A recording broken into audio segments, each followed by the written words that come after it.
नमस्कार विद्यार्थी मित्रांनो, आज आपण इयत्ता 9वी मध्ये गणित भाग 1 मधील तिसरे प्रकरण बहुपदी मध्ये सराव संच क्रमांक 3.4 सोडून पाहणार आहोत। या आधीच्या व्हिडिओज मध्ये आपण या आधीचे सर्व सराव संच जे आहेत ते सोडून पाहिलेले होते, ते तुम्ही पाहिलेले असालच। आता आपण सराव संच क्रमांक 3.4 सोडवण्याची सुरुवात करूया। आता यामध्ये आपल्याला बहुपदीची किंमत काय आहे ती ठरवायची आहे।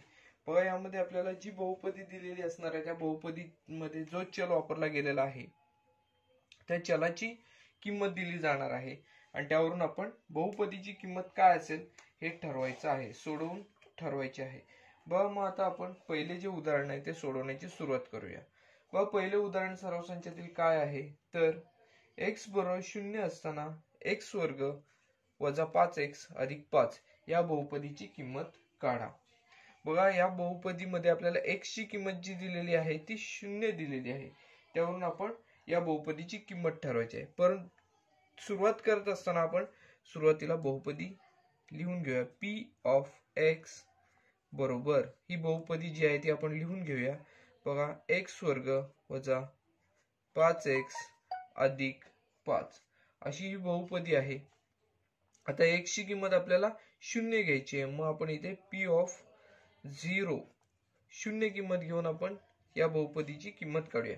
पण यामध्ये x ची किंमत आता इथे आपल्याला 0 ठेवायची आहे। 0 चा वर्ग वजा 5 गुणिले येथे 0 आहेत अधिक 5 अशा स्वरूपात याची मांडणी करायची आहे। बघा, आपण काय केलेले आहे तर p ऑफ 0 घेत असताना x च्या ठिकाणी x ची किंमत आपण 0 ठेवली। सुरुवातीला x वर्ग होतं, इथे आपण काय केलं 0 चा वर्ग वजा 5x होतं, तिथे 5 गुणिले 0 घेतलं अधिक 5 आहेत ते लिहिले। पण आता हे सोडवत जाऊया आपण। 0 चा वर्ग इथे आपल्याला 0 हीच किंमत मिळेल, वजा 5 गुणिले 0 0 हीच किंमत मिळेल आणि शेवटला आहे ते अधिक 5। बघा, इथे आपल्याला याची किंमत 0 वजा 0 0च राहील, अधिक 5 5च राहील, म्हणजेच याची किंमत या बहुपदीची आपल्याला किंमत किती मिळते तर 5 ही किंमत येते आपल्याला मिळताना दिसून येते। म्हणजेच काय, या उदाहरणामध्ये बघा आपल्याला काय दिलं होतं तर x ची किंमत 0 असताना या बहुपदीची आपल्याला किंमत काढायला सांगितलेली होती। तर आपण बहुपदीची किंमत काढत असताना काय केलेलं आहे तर p ऑफ x म्हणजेच ही बहुपदी घेतलेली आहे। त्यानंतर p ऑफ 0 ची किंमत काढत असताना x च्या ठिकाणी 0 ही किंमत आपण ठेवून या बहुपदीची किंमत जी आहे ती काढलेली आहे। या बहुपदीची किंमत आपल्याला मिळालेली आहे ती 5 आहे। बघा, सराव संचातील पहिले जे उदाहरण आहे ते आपले पूर्णपणे सोडवून झालेले आहे। अशाच स्वरूपाचे दुसरेही उदाहरण आहे ते आता आपण सोडवण्याची सुरुवात करणार आहोत। बघा, दुसरे उदाहरण आपण इथेच खाली लिहून घेऊया। जर p of y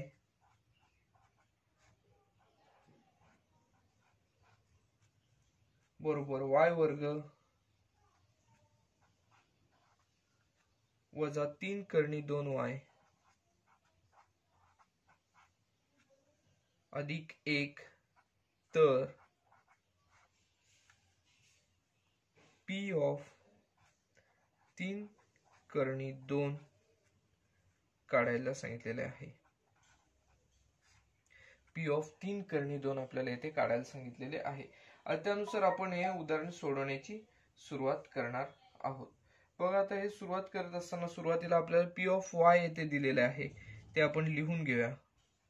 p of y बरोबर y वर्ग वजा 3 करणी 2y अधिक 1 ही आपल्याला बहुपदी येथे दिलेली आहे। त्यानंतर आपल्याला p ऑफ 3 करणी 2 ची आपल्याला किंमत काढायची आहे। म्हणजे इथे y ची किंमत आपल्याला काय घ्यायची आहे तर 3 करणी 2 ही इथे y ची किंमत आपल्याला घ्यायची आहे। तर आपण त्यानुसार सोडवण्याची सुरुवात करूया। p ऑफ 3 करणी 2 बरोबर सुरुवातीला बघा इथे y वर्ग आहे। y वर्ग म्हणजेच काय, इथे आपण y ची किंमत जी आहे त्या पदाचा आपण इथे वर्ग करणार आहोत। 3 करणी 2 चा इथे वर्ग होईल वजा इथे 3 करणी 2 आधीपासूनच येथे आपल्याला दिलेले आहे, 3 करणी 2 गुणिले y ची किंमत किती आहे बघा, इथे 3 करणी 2 हीच आहे, म्हणजे 3 करणी 2 गुणिले 3 करणी 2 अधिक 1 येथे आहे। यानुसार आपण याची मांडणी केलेली आहे। बघा, आता याचं आपण सोडवण्याची सुरुवात करूया।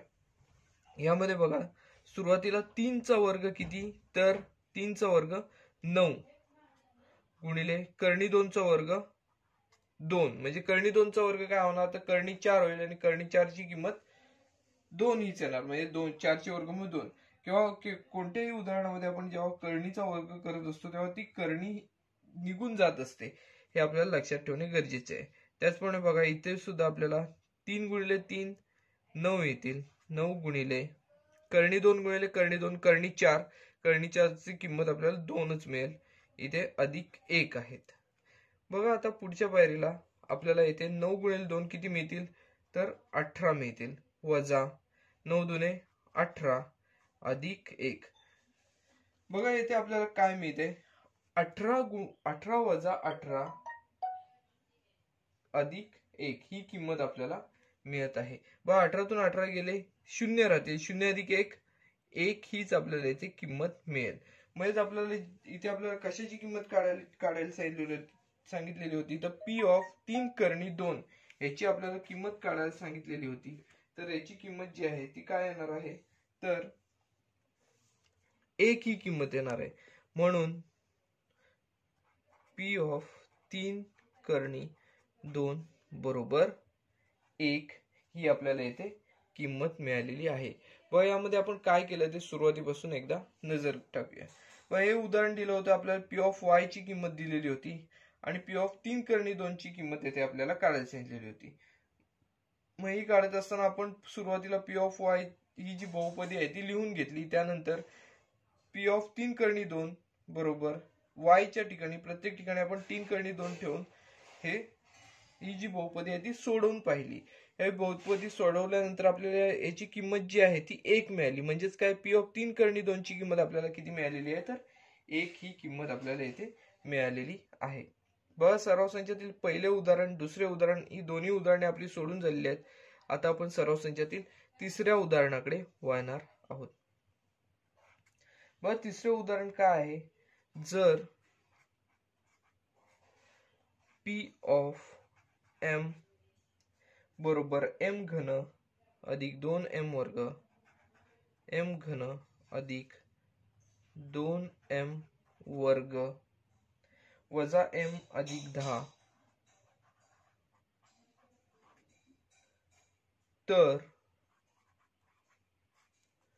तर बघा इथे आपल्याला काय दिलेलं आहे, P of A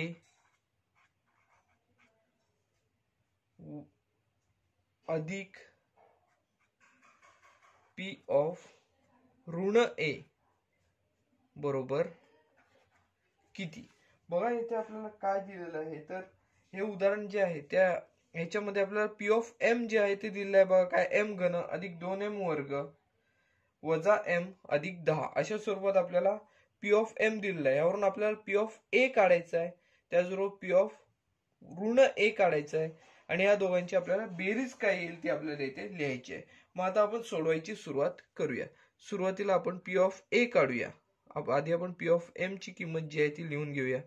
P of M बरोबर एम घन अधिक 2m वर्ग वजा m अधिक 10 अशा स्वरूपात पी ऑफ एम ची किंमत आहे. आता आपण पी ऑफ ए ची किंमत सुरुवातीला काढूया, नंतर पी ऑफ ऋण ए ची किंमत काढूया. बघा पी ऑफ ए ची किंमत काय येईल, पी ऑफ ए बरोबर बघा एम च्या ठिकाणी ए ही किंमत ठेवायची आहे. ए घन अधिक 2a वर्ग वजा ए अधिक 10 अशा स्वरूपात ह्याची मांडणी आपल्याला मिळेल. बघा आपण काय केलेलं आहे, तर ए घन एम घनच्या ठिकाणी ए घन येणार, 2m वर्गच्या ठिकाणी 2a वर्ग आलं, त्याचबरोबर m च्या ठिकाणी a आलेला आहे आणि 10 च्या ठिकाणी 10. या स्वरूपात पी ऑफ ए ची किंमत आलेली आहे ए घन अधिक 2a वर्ग वजा a अधिक 10. आता पी ऑफ ए झालेला आहे, पी ऑफ ऋण ए ची किंमत काढूया आपण. पी ऑफ ऋण ए बरोबर बघा आता जसं आपण इथे एम च्या ठिकाणी ए ठेवलेलं आहे त्याचप्रमाणे या उदाहरणामध्ये आपल्याला एम च्या ठिकाणी ऋण ए ठेवायचं आहे.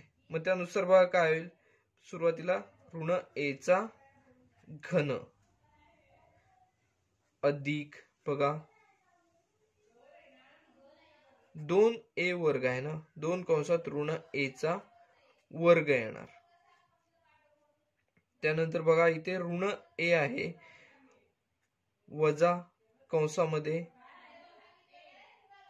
ऋण a अधिक 10 अशा स्वरूपात याची मांडणी येताना आपल्याला दिसून येईल. मग त्यानुसार बघा आपण सोडून पाहिलं पी ऑफ ऋण a जर सोडून पाहिलं तर बघा आपल्याला काय मिळेल.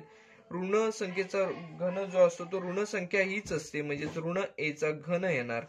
त्यानंतर धन संख्येचा वर्ग ऋण संख्येचा वर्ग म्हणजे ऋण a चा वर्ग धन a असणार, धन a वर्ग असणार आहे. त्यामुळे इथे आपण अधिक 2a वर्ग आहे तसं लिहिलेलं आहे.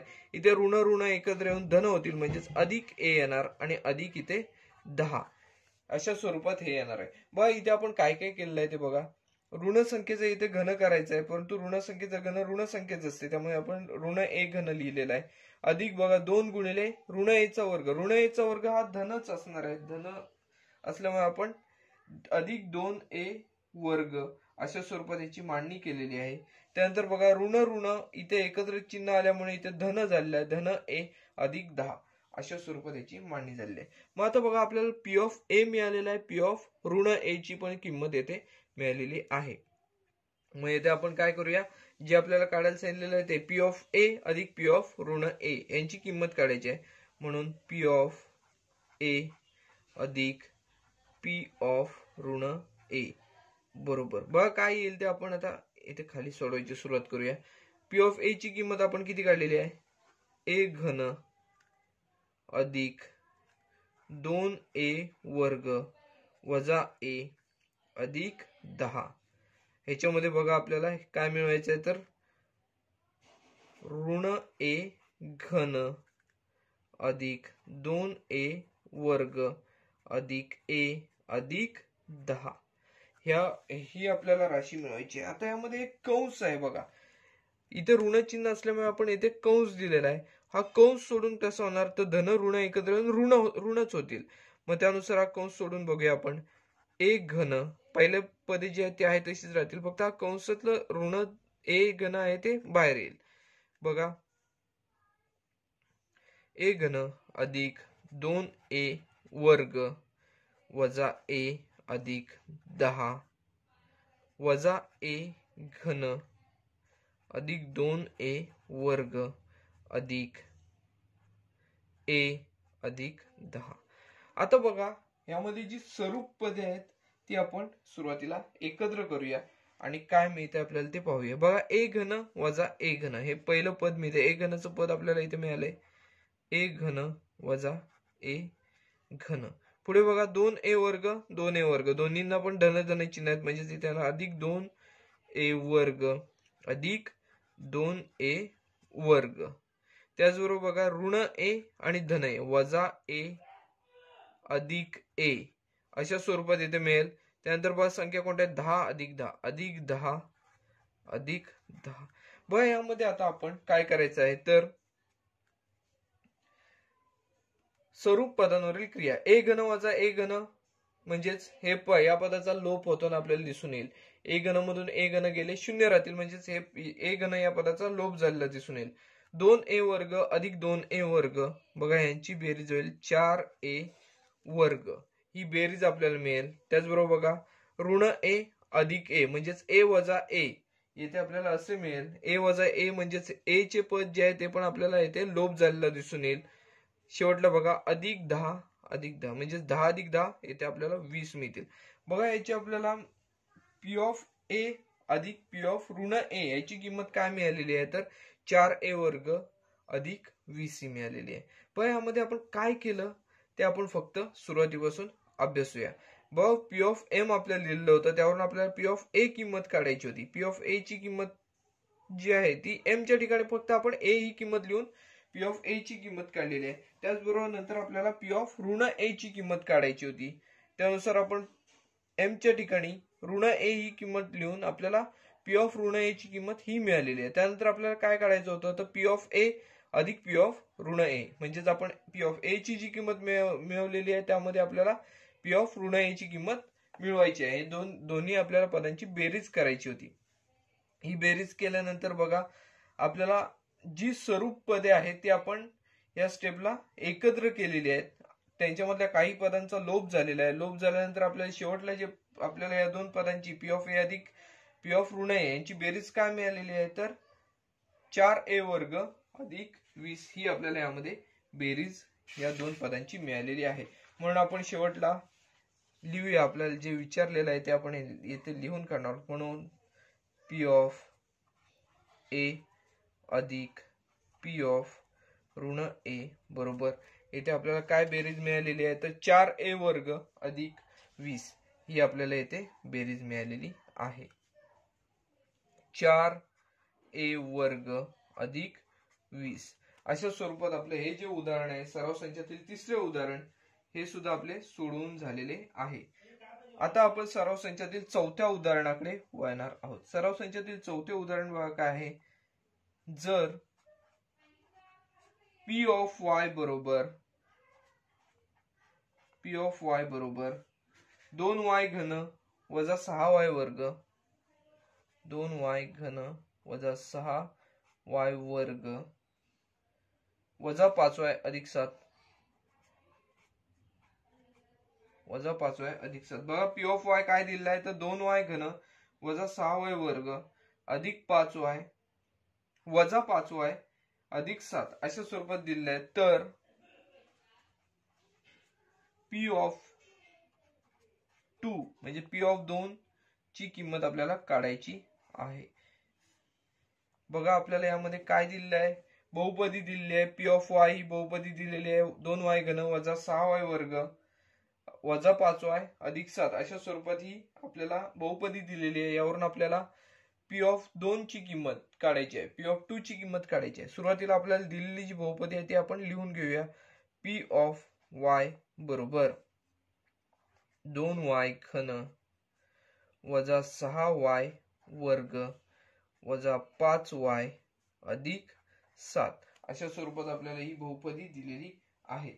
आता आपण या बहुपदीमध्ये आपल्याला पी ऑफ 2 ही किंमत घेऊन आपण या बहुपदीची किती किंमत मिळते ते आपण येथे काढणार आहोत.